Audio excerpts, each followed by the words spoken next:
생존 우선순위 서바이벌 프라이어리티 2025년 12월 12일자를 진행하도록 하겠습니다.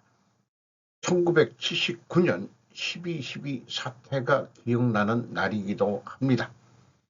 1.25 배속을 보시기 바라고요. 구독, 좋아요도 부탁드립니다. 오늘의 편집 내용입니다. 누구의 편에 설 것인가?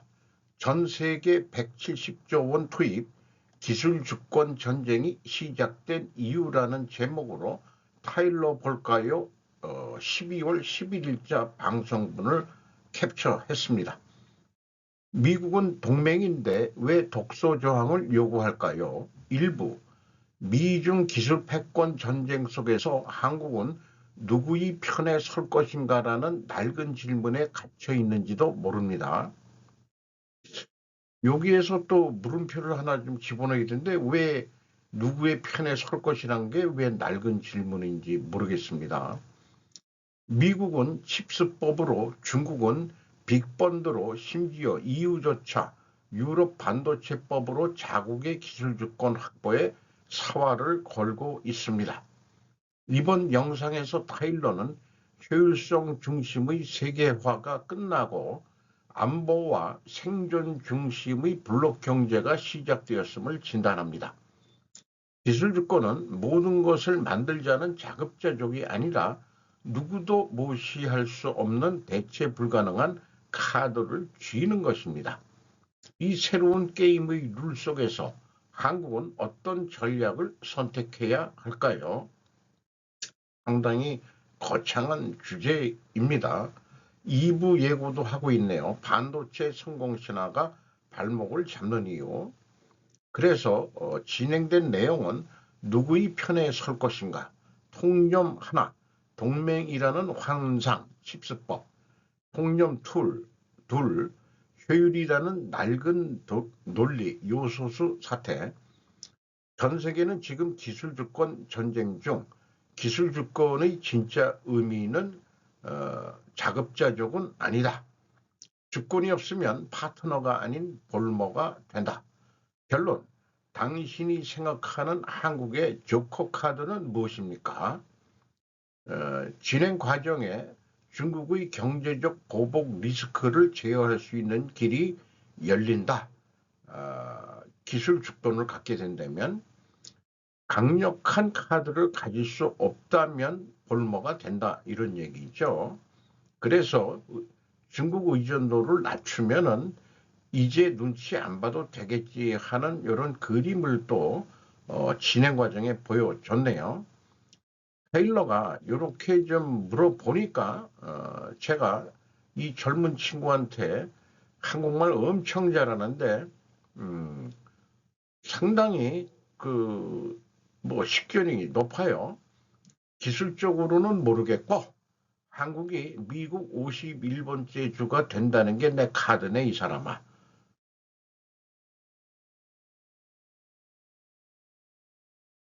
미 연준 0.25% 금리 인하 결정 3회 연속 반대 3명 내년 낮춰 1회 상정 지지통신 외경부 12월 11일자입니다. 파란색이 소비자 물가지수 2021년, 2022년이 이게 이제 코로나19 사태로 소비자 물가가 엄청 이렇게 뛰었던 거고 다시 지금 내려가고 있지만은 2015년, 16년에 비해서는 좀 물가가 좀 올라 있는 상태죠. 금리가 빨간 건데 미국이 조금씩 이렇게 물가가 오를 때 이 금리도 좀 따라 올라갔다가 다시 이제 금리를 내렸었죠. 그리고 좀 시차는 있지만은 소비자 물가가 엄청 많이 뛰니까 뒤늦게 금리를 계속 올렸었습니다. 5.5%까지인가 올렸었죠. 그래서 지금 3.75까지 3.5에서 3.75로 랭지를 이쪽에서는 두네요. 미국 연방준비제도 이사회가 10일 연방공개시장위원회 FOMC에서 정책금리를 3회 연속 0.25포인트 내리기로 했다. 트럼프 행정부의 고관세 정책으로 물가는 상승 기조에 있지만 둔화하는 고용의 뒷받침을 우선했다. 단지 3명이 반대표를 던지는 이례적인 전개가 되었다. 2026년은 0.25폭으로 1회 금리 인하를 실시하는 상정을 유지했다. 새 정책금리는 연 3.5에서 3.75%로 2022년 이후 3년 만에 가장 낮은 수준이다. 찬성 9표, 반대 3표로 결정했다. FRB는 고용 극대화와 물가 안정이라는 양대 책무 사이에서 어려운 조정을 강요당하고 있어 7월의 회합 이후 결정은 만장일치에 이르지 못하고 있다. 반대표가 3표 나온 것은 19년 이후 6년 만이다. 인플레이션 리스크를 둘러싸고 의견이 갈라졌다. 반대 속출이 되었다. 코로나19 등으로 돈이 많이 풀리면서 금리도 뒤따라 올리면서 돈을 회수하는데 한계가 있었는지는 몰라도 관세 등으로 시중 돈을 환수하고 있는 형국이라고 저는 봅니다. 또한 소비자 물가 안정 목적으로 트럼프는 금리를 낮추는 것으로 강요를 지금 하고 있죠. 이해가 됩니다.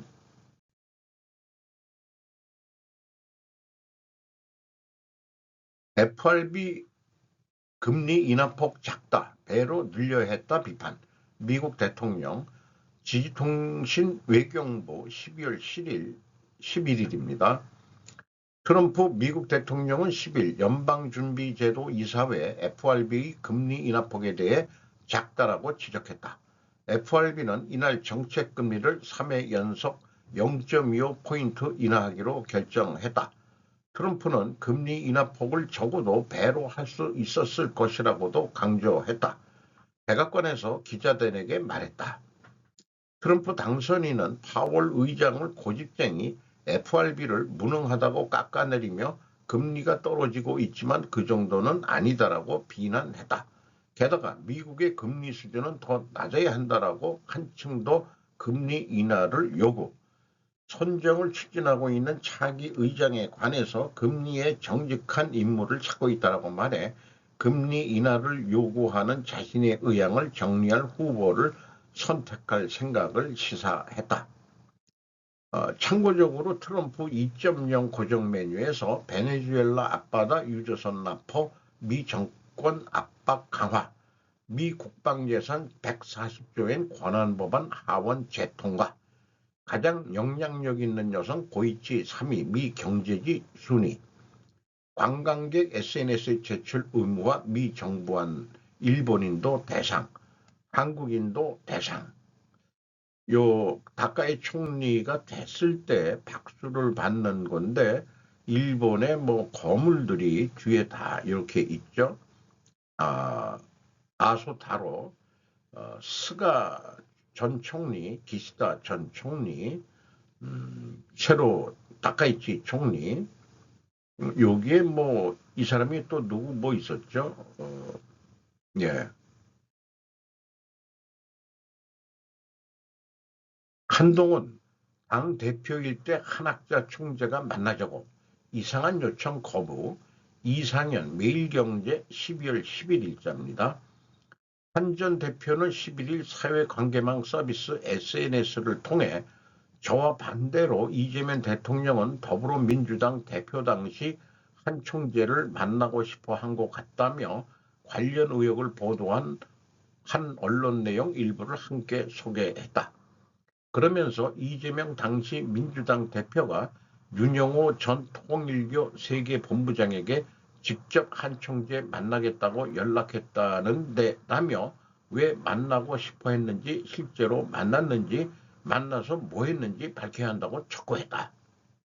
속보, 이 대통령 전재수 해수부 장관 사의 수용. 12월 11일 송정호 서울경제입니다. 전재수 통일교 금품 수수 의혹의 전격 사의. 이재명 정부 흔들려선 안 돼.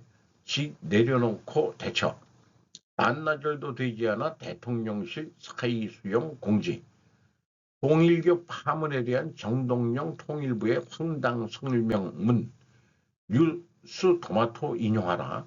조문정 뉴데일리 12월 11일. 정동영 통일교 윤영호와 야인 시절 10분 차당. 통일부 뉴스 토마토 인용하라. 법적 책임 물 것. 정 장관에 따르면 그는 2021년 9월 30일 평화통일 지도자 전북협의회 회장을 맡고 있던 고교 동창 김희수 씨를 비롯한 친구 7, 8명과 함께 승합차로 강원도 여행을 다녀오던 중 동행자의 제안으로 통일교의 가평 천정공 본부를 잠시 방문. 정 장관은 일행이 천정공을 구경하는 동안 통일교 관계자의 안내로 천정공 커피숍에서 오후 몇 시경인지 윤 전 본부장과 관계자 한 명과 앉아 한 10분가량 차를 마시면서 통상적인 통일관계 얘기를 나눴다. 그때 통일부 장관도 아니면서 글쎄요, 자기가 뭐 통일부 장관 시켜달라고 얘기한 건지 잘 모르겠습니다, 솔직히. 정치자금법, 정치헌금법으로 개선해야 작금에 돌아가는 상황을 봐서 이런 생각을 하게 됐습니다. 갈등 구조도 어떻게 해소할 거냐? 민주국가라면은 반드시 정치, 종교 분리 원칙이 지켜져야 한다. 정치, 종교 분리 원칙이 지켜지기 위하여는 반드시 현 상황을 개혁을 해야 한다. 한편 민주국가라면은 반드시 신앙 선택의 자유가 있어야 한다. 신앙 선택의 자유를 위하여는 반드시 현 상황을 개선해야 한다. 그래서 개혁과 개선은 대립 갈등 관계에 있다고 볼 수 있겠습니다. 이 비리에 대한 원인을 하나만 제가 생각해 본다면은, 왜냐하면 정교 분리 원칙을 지키지 못하고 정치인의 불법 후원금을 준 종교단체는 해체시켜야 하기 때문이다. 말이 될까요? 다시 읽어보겠습니다. 정치, 종교 분리 원칙을 지키기 위하여는 반드시 현재 상황을 개혁해야 한다. 왜냐하면 정교 분리 원칙을 지키지 못하고 정치인의 불법 후원금을 준 종교단체는 해체시켜야 하기 때문이다. 한편 민주국가라면 반드시 신앙 선택의 자유가 있어야 한다. 신앙 선택의 자유가 있기 위하여는 반드시 현 상황을 개선해야 한다. 왜냐하면 혹세무민하는 사이비 종교가 판을 치는 정치사회 불안이 있어서는 안 되기 때문이다. 비유를 한번 해봐요. 경영혁신은 결국 인적 자원을 자르는 것이고, 경영 개선은 인적 자원을 자르지 않고 수익 시스템을 향상시키는 것이다. 이렇게 얘기를 할 수 있을 것 같습니다. 제가 질문을 던져봅니다. Q1, 통일교는 사이비 종교입니까? Q2, 통일교 집회에 연설한 트럼프와 아베가 잘못되신 것입니까? 아마도 통일교에서 큰 정치 후원금을 냈을 것입니다. 한국의 정치자금법상으로는 불법일 것입니다. 더불어민주당은 정치자금법을 개선할 입법활동을 해야 하지 않을까? 자기네들이 면피를 위해서라도 좀 해야 되지 않겠냐? 정치자금법만 가지고는 모든 게 잘못하면 다 불법으로 걸려가지고 헤어나지를 못할 것 같아요. 정치 돈이 들어갑니다. 근데 정치자금법에 묶여 있으면은 다들 뒷돈으로 하게 되면은 그게 이제 불법이 되고 암흑세계가 되고 뭐 이렇게 떳떳이 못한 게 되고, 떳떳하게 돈을 주고 돈을 받아라. 저는 그게 오히려 낫지 않느냐 이거예요. 뭐가 그렇게 떳떳이 돈을 바꿔서 그 돈을 후원 많이 한 사람을 위해서 일을 하는 게 정치인 아니냐? 이런 얘기가 되겠습니다. 자, 그런 생각을 하다 보니까 극이라는 얘기가 나왔어요. 극.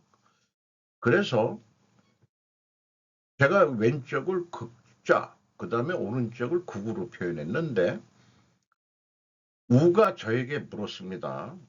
친구 우자도 되고 얘는 우가 좀 강한 애인데 교환 그게 무슨 뜻인지 아냐? 저한테 물어보더라고요. 마치 자신이 소크라테스 화법을 구사하듯이 저도 생각한 게 있기 때문에 최근에 A 답변 answer 상대를 죽인다는 선까지 가는 것이다. 그러니까 극자와 구구는 폭력 행동을 한다는 것까지 간다는 거죠. 폭력 행동을 하다 보면은 사람이 죽을 수도 있다는 얘기죠. 이통이 말한 가죽을 벗긴다의 개혁도 극적인 것이고 사람을 죽이는 선까지 간다는 것이다. 그래서 다음에 이런 질문으로 내가 질문해 봐야 되겠다. 일주일에 한 번 만나는 모임이 있는데 태국도 그게 들어가는데 무슨 의미인지 아니? 실질적으로 내가 소크라테스 질문법을 해봐야 되겠다. 제 스스로의 답은 태극기를 보고 배우기를 바람하지 않는다. 허구한 날 치우쳐 있지 말라. 제 얘기는 그런 뜻으로 세 번째 질문으로 삼태극의 의미는 무엇인지 아니? 라고 또 물어보고 싶어요. 자, 저도 찾아봤습니다. 천지인을 말한다. 삼신사상을 말한다. 생성, 변화, 소멸의 우주순환을 뜻한다. 처음에 태극기를 만들었을 때는 그 삼태국으로 만들었었다는 설도 있습니다. 그래서 무국이란 것은 아무것도 없는 건데 태극이라는 게 삼태극인데 우주의 뭐라고 그런가 본쾌 해가지고 요거는 이제 음양론으로 얘기할 때로 그렇게 얘기를 하는 건지 이게 하늘과 그 다음에 땅의 관계를 얘기하는 건지 뭐 음양으로 좀 보는 거죠. 어쨌든 3원으로 보나 2원으로 보나 요것은 같은 거로 통합된 이게 그 음양 오행설하고도 다 연결이 된다는 거라고 그랬죠. 그러니까 우리 그 한국 사람은 극자 구구 이런 거에 선동되지 말고 좀 우리 그 태극기를 보면은 답을 주지 않냐. 태국으로 가라 태국으로. 응? 제 얘기는 그렇게 좀 결론을 다음 주에 내고 싶어요. 친구를 만나면은.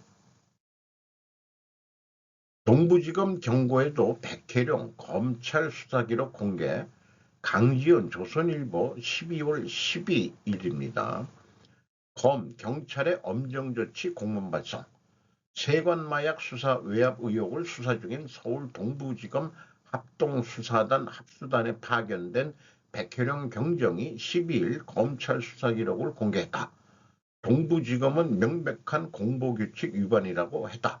이날 백경정은 2023년 대한민국 하늘 국경공항은 뚫린 것이 아닌 열어졌다는 것.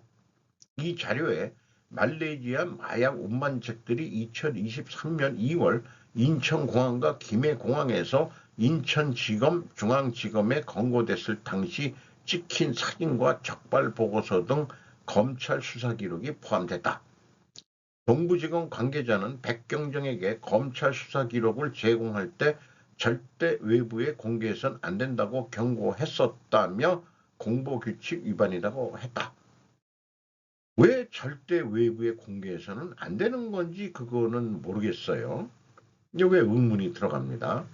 검경 합수팀은 지난 9일 백경정 의혹이 사실 무근이라는 수사 결과를 발표했음에도 했는데 여기에 이제 백경정이 대받아치고 있는 거네요. 백경정은 이날 검찰이 말레이시아 운반책이 국내로 필로폰을 밀 수입하는데 세관이 가담한 정황을 확인하고 인지하고도 더 이상 수사를 하지 않고 방조한 정황을 곳곳에서 확인했다는 주장을 되풀이했다.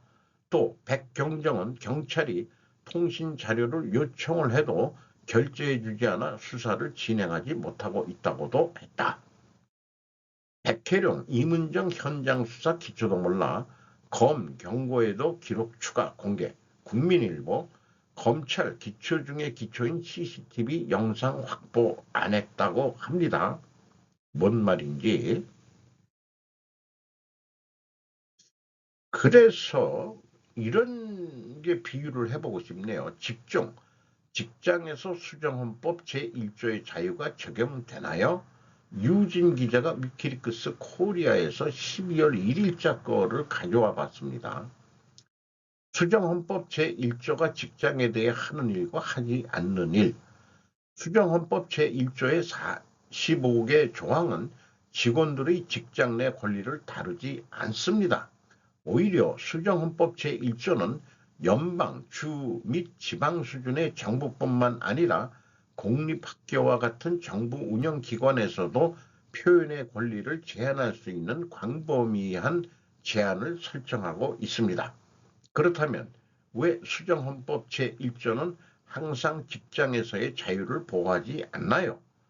수정헌법 제1조는 민간기업과 고용주가 아닌 정부의 조치에만 적용되기 때문입니다. 하지만 당신의 고용주가 정부라면 어떨까요? 교사, 우체국 직원, 정부기관 직원을 포함한 공무원들은 단순히 정부 고용을 받아들인다고 해서 모든 언론의 자유를 잃지는 않습니다. 연설이 질서 있고 효율적이며 방해받지 않는 직장에 위협이 되지 않는다면 그들은 종종 대중의 관심사나 중요한 사안에 대해 언급할 수 있습니다. 그러나 공무원들은 공식적인 직무 관련 발언에 대해 어떠한 자유로운 발언권도 가지고 있지 않습니다. 2006년 대법원은 수정헌법 제1조 보호가 직원의 직무 외에서 발생하는 연설에만 적용된다는 또 다른 고용 및 언론의 자유소송 가세티 대 세발로스라는 게 있었던 모양입니다.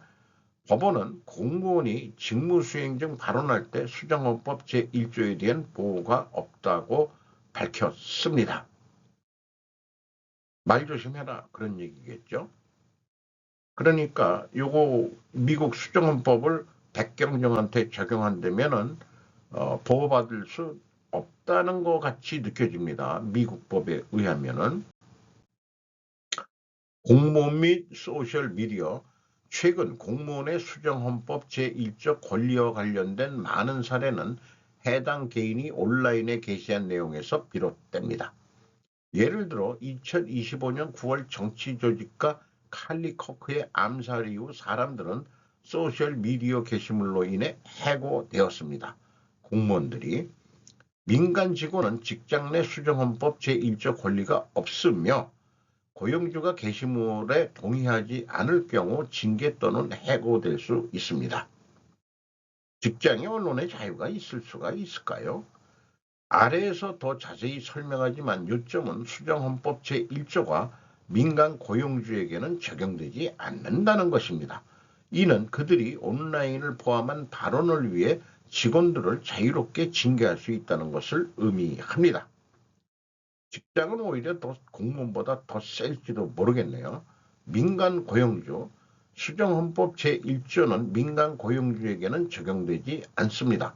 대신 민간 고용주들은 직장 복장 규정부터 토론 지침, 사무실 장식에 이르기까지 특정 종류의 표현을 허용할지 여부를 결정할 때 자신의 수정헌법 제1조 권리를 행사합니다. 이것이 사적인 직장의 직원들에게 실질적으로 의미하는 바는 수정헌법 제1조에 따른 종교 언론 집회 및 청원의 자유가 당신을 따라오지 않는다는 것입니다. 그러니까 돈 주는 사람 말을 들으라 이런 얘기죠. 돈 주는 사람은 그 자기가 요구할 권리가 있죠. 말 함부로 하면 너 죽어. 요거는 돈 주는 사람의 권리인 겁니다. 결국은. 쉽게 얘기해서 그렇게 이해가 되네요.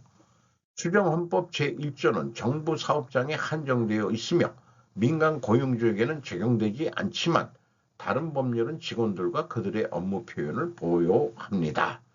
뭐 그러면은 완전 노예냐? 그건 그렇지가 않다는 얘기 같네요. 여기에서 1964년 민권법 7조가 포함됩니다.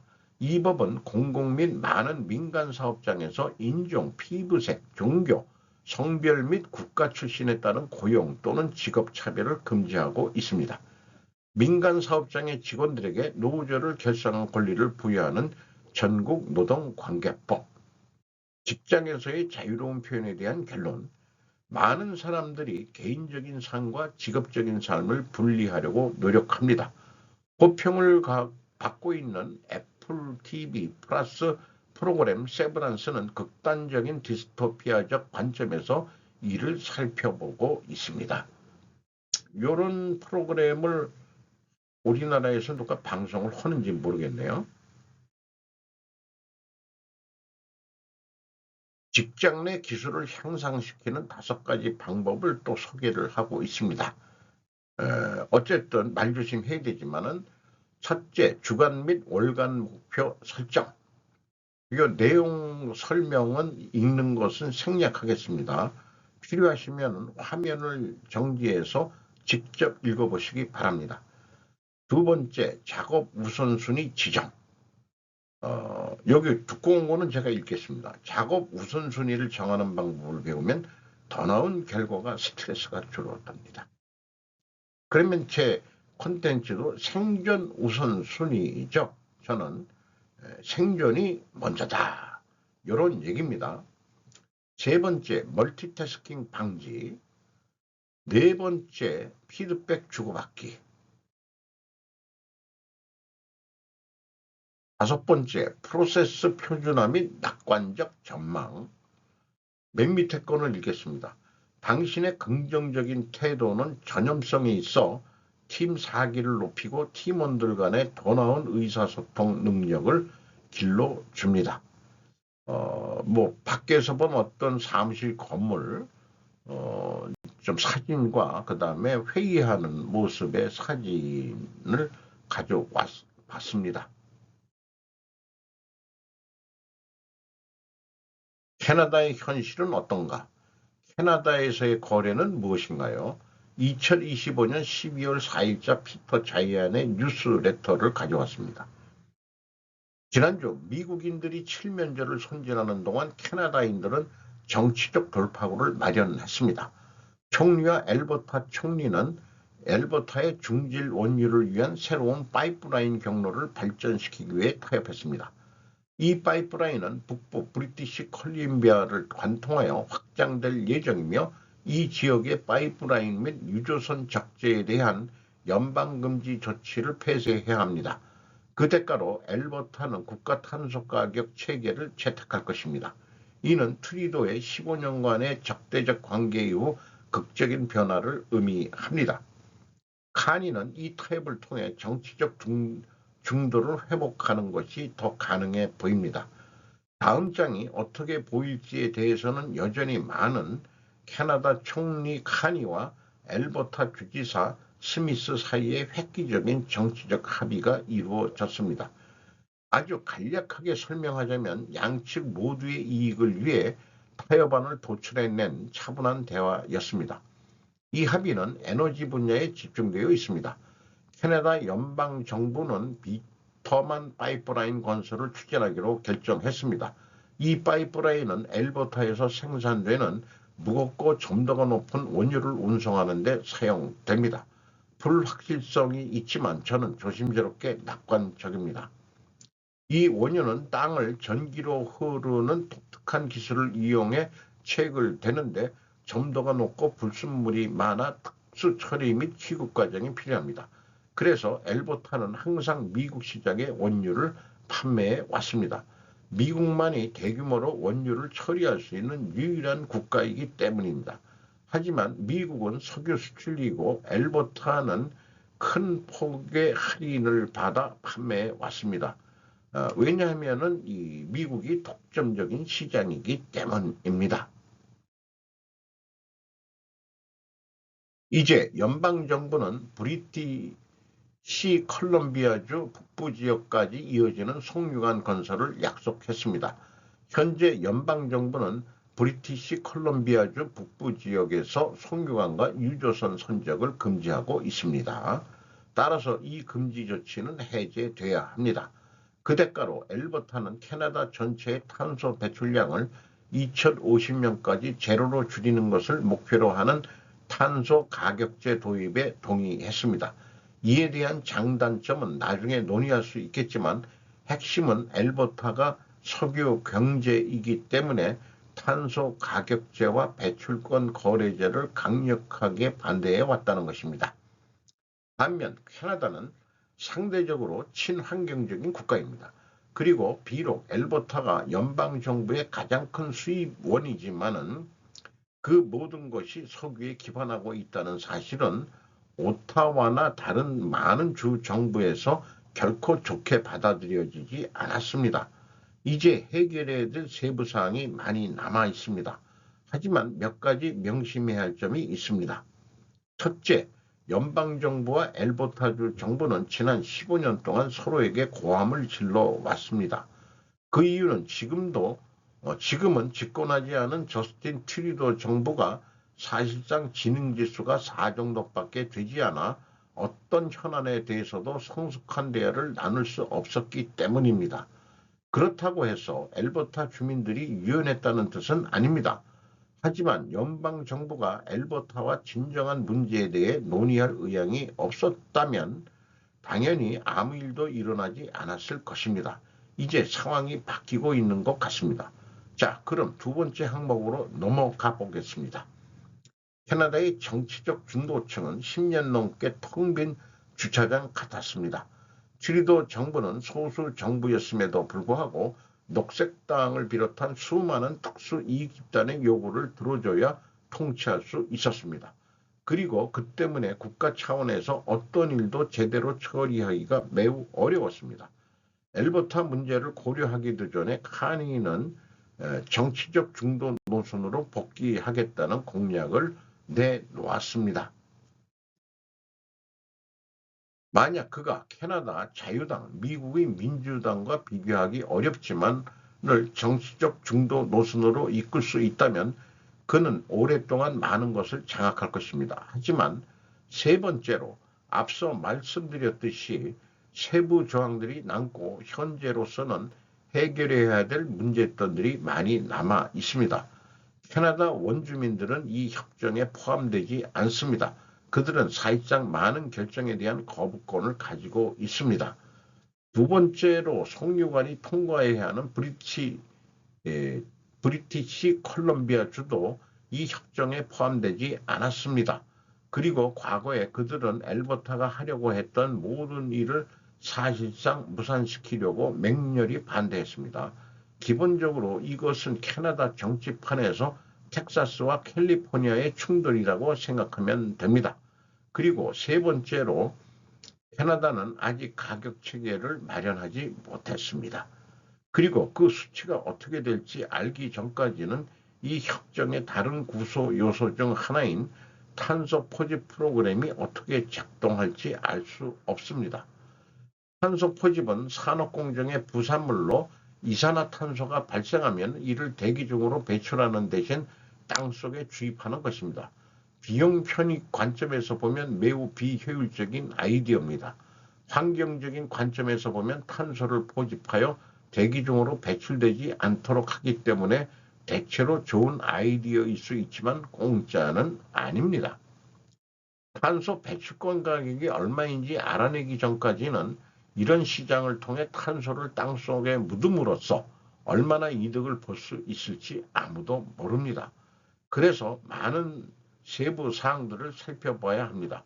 하지만 카니와 스미스가 활짝 웃으며 이렇게 광범위한 타협과 합의를 이끌어냈다는 사실은 캐나다 정치에서 거의 한 세대 만에 처음 보는 모습입니다. 저는 희망적이지만 그들 앞에는 해야 할 일이 산더미 같습니다. 그 캐나다가 그 서부와 동부가 갈라져 가지고 우리나라 그 경상도와 그 전라도가 갈라져 있는 것처럼 갈라져 가지고 서쪽에 있는 엘버타에서 나오는 그 모래, 끈적끈적한 모래에 섞여 있는 석유, 이거를 미국의 파이프라인을 통해 가지고 미국에만 팔아왔는데, 트럼프 아저씨가 캐나다 보고서 51번째 주 하라 그러니까 여기에 이제 카니가 총리가 바뀌면서 아마 이제 우리가 야 잘못하면은 미국한테 맡기겠다. 너희들 어떡할래? 우리끼리 말이야. 캐나다인들끼리 서로 협조를 해야 되지 않겠냐. 이런 분위기가 형성된 것 같아요. 알래스카까지 그 어떻게 그 뭐 좀 미국 그 북서부에서 뭐 올라가는 뭐 그런 길이 있었으면 좋겠는데. 단독 회계사법의 세무 전문가 문구넣기, 직역 갈등에 이어 기재부 금융위도 충돌. 세종 이주영 기자가 조선비제에서 12월 11일입니다. 회계사는 세무 전문가라는 법 개정안, 세무업계 직역 충돌 유발. 논란의 발단은 유동수 더불어민주당 의원이 지난 9월 발의한 공인회계사법 개정안이다. 개정안은 회계사는 공공성을 지닌 세무 전문가라는 표현을 기존법에 추가하는 내용이다. 또 회계사 직무 범위를 단순히 세무대리로 규정하고 있는 현행법 조항을 거쳐 세무사법 2조에 따른 세무대리로 바꾸는 내용도 있다. 이에 대해 세무사회가 반발했다.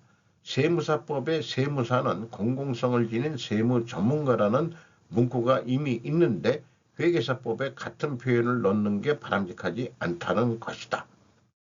세무사회는 입장문에서 국내 기업 회계 업무의 97% 이상을 세무사가 수행하는 현실을 외면한 것이라며 해당 법안이 직역 충돌을 초래하고 있다고 밝혔다. 반면 공인회계사에는 회계사의 직무범위는 이미 법령에 세무대리 등으로 명확히 규정되어 있고 세무 전문가라는 표현 신설은 직역 확대가 아니라 직무의 공공성을 명분화하는 것이라고 밝혔다. 개정안은 그러니까는 공인회계사가 유리하게 해준다는 얘기로 이해가 됩니다.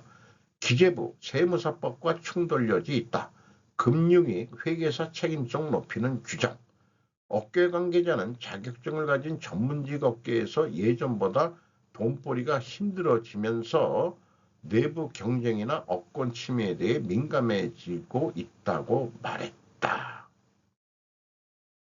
회계사는 회계사 자격증만 따면은 세무사는 그냥 자동으로 지금 주어지죠.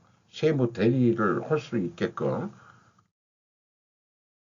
근데 세무서 출신이나 이런 사람들 중에서 공인회계사 자격이 없는 사람이 이제 그 세무사를 하는 건데 세무적으로는 전문가죠. 누가 거래처가 많냐? 세무서 출신 세무사가 오늘 더 잘 벌 것 같아요. 제 생각에는. 왜냐? 우리나라 대기업은 공인회계 법인을 하겠지만은 이런 자영업자나 이런 중소기업 세무사가 잘해줍니다. 그 현실이. 근데 미국의 경우 제가 좀 물어봤어요. 세무사를 뭐라고 그러냐? 엔롤드 에이전트, EA라고 그러네요. 미국 국세청이 자격을 부여. 그렇지. 세무서끼리. 그런데 서티피 퍼블릭 어카운턴트, CPA, 공인회계사, 주정부가 자격 부여, 세무업무도 우리나라하고 뭐 똑같습니다. 이거는. 어카운턴트. 영화 어카운턴트라고도 있었죠. 거기서도 노인네들한테 세무 전략하는 것을 회계사가 좀 알려주기도 합니다. 그러니까 이게 밥그릇 싸움이네요. 오늘도 좋은 하루 되시기 바라고요. 이 생존 우선시의 콘텐츠가 이펙트 코즈 이펙트를 추구하는 것으로서 이 세상이 하도 이 상관관계로 판치고 있는 세상이라서 제 개인적으로는 인과관계로 자꾸 생각해보는 시간을 갖는 것으로 그래서 그래야 우리가 미래인이 될 수 있지 않겠냐. 여거 어저께 다시 했지만은 맨 처음에 호주 관광 홍보 때 나온 여성이고요. 최근에는 이 여성이 제가 좀 훔쳐와서 그런지 모르지만은 그 암컷 캥거루로 바뀌었습니다. 아쉽네요. 이상 마치도록 하겠습니다.